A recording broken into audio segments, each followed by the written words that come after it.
Praneeth group వారి group park Spanish model triplex Vilas Dundigal Gagillapur. మరిన్ని వివరాలకి ఈ కింద నంబర్ని సంప్రదించండి. భారతదేశంపై పాకిస్తాన్ ముష్కర్లు చేసిన దాడికి మరి మన సింధూర్ ఆపరేషన్ స్టార్ట్ చేయడం, మన ఆడపడుచుల యొక్క నుదుటి బుట్టుని ఏ రకంగా చెరిపేశారో అదే పేరుతో సింధూర్ ఆపరేషన్ చేసి దాదాపు 100 మంది టెర్రరిస్టులను చంపడమే కాకుండా చాలా విమాన స్థావరాల మీద, కరాచీ నగరాల మీద కూడా మన ప్రతీకార జ్వాలని ఏంటో చూశారు.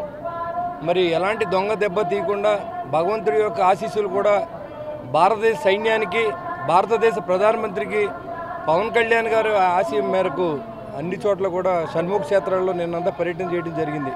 నాతో పాటుగా 80 శాసనసభ్యులు కర్ణాటకలో ఉన్న 2 షణ్ముఖ క్షేత్రాలని, దాంతోపాటుగా తమిళనాడులో ఉన్న 6 షణ్ముఖ క్షేత్రాలని దర్శించుకోవడం, దాదాపు 100 మంది ఒక్కొక్క కాన్స్టిట్యున్సీ నుంచి మహిళా మనులు అందరూ వచ్చి మరి భగవంతుడి ఆశీర్వాదం తీసుకుని భారతదేశ క్షేమం కోసం, ఆంధ్ర రాష్ట్ర క్షేమం కోసం మరి భగవంతుడి ఆశీస్సులు కోరుకుంటూ మరి రక్తపాతం లేని విజయాన్ని భారతదేశానికి అందించడం కోసం మరి మహాశివుడితో పాటుగా అదేవిధంగా షణ్ముఖ సుబ్రహ్మణ్య స్వామితో పాటుగా మా ఎలువేల్పైనటువంటి వెంకటేశ్వర స్వామి ఆశీస్సులు తీసుకుని ప్రపంచ శాంతి కోసం, భారతదేశంలో శాంతి నెలకొల్పడం కోసం మరి పాకిస్తాన్ ఎలాంటి దొంగ దెబ్బ తీసినా విజయం మనకు లభించే విధంగా భగవంతుడు కోరుకుని ప్రపంచ శాంతి కోసం ఈ యొక్క ధర్మక్షేత్రాలు, పుణ్యక్షేత్రాలను కూడా తిరగడం జరుగుతుంది.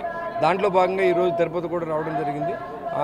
రాబోయే రోజుల్లో వెంకటేశ్వర ఆశీస్సులతో ఆంధ్ర రాష్ట్రం సుభిక్షంగా ఉండాలని, భారతదేశంలో ఎలాంటి జవాను మరణించకూడదని, వారి కుటుంబాలు ఎప్పుడూ అనాథలుగా మిగలకూడదని, మరి 140 మంది కోట్ల భారతీయులందరూ కూడా ఆకాంక్ష భారతదేశానికి ఎప్పుడు విజయం. ఎప్పుడు కూడా భారతదేశం ఎవరి మీద దండయాత్రకు వెళ్ళలేదు, కానీ పాకిస్తాన్ దుర్బుద్ధితో అనేక సార్లు మన మీద దండయాత్ర చేసి ఓడిపోయిన సందర్భం మనకు తెలుసు. కాబట్టి ప్రపంచ శాంతి కోసం ఈ యాత్రను సాగిస్తా ఉన్నాం. Thank you very much. India Pakistan ఉద్రిక్తతలపై లేటెస్ట్ అప్డేట్స్ కోసం డౌన్లోడ్ చేసుకోండి RTV లైవ్ యాప్.